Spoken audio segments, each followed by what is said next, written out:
প্রিয় নেতা এবার হোসেন আজমি স্যার কথা দিয়েছিলেন, আমাদের কথা দিয়েছিলেন 10 তারিখের আগে 20% বাড়ি ভাড়া, সর্বনিম্ন 3000 টাকা, মেডিকেল ভাতা 1600 টাকা ও কর্মচারী ভাইদের জন্য 75% উৎসব ভাতার প্রজ্ঞাপন জারি করবে।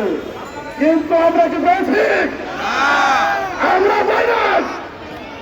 আমরা যে পর্যন্ত 20% বাড়ি ভাড়ার প্রজ্ঞাপন না হবে, সে পর্যন্ত কর্মচারীদের জন্য 75% উৎসব ভাতার প্রজ্ঞাপন না হবে, সে পর্যন্ত সর্বদা চলবো না। যে পর্যন্ত আমাদের দাবি না মানাবে, ততক্ষণ পর্যন্ত জনগণ আদরি স্যারের নেতৃত্বে প্রেস ক্লাবে শিক্ষক কর্মচারী বসে থাকবে।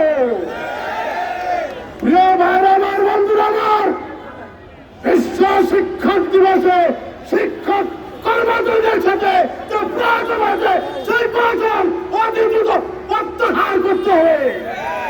কিসের 500 টাকা বৃদ্ধি? মানি না, মানব না।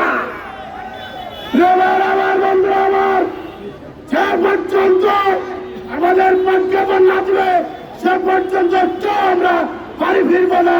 সবাই থাকবেন তো ইনশাআল্লাহ? থাকবেন। সবাইকে ধন্যবাদ। দেখা হবে, থাকবো প্রয়োজনে সারা বাংলাদেশে জেলা জনাধিপতির নেতৃত্বে স্কুল কলেজ ছাত্র হবে। ধন্যবাদ সবাইকে।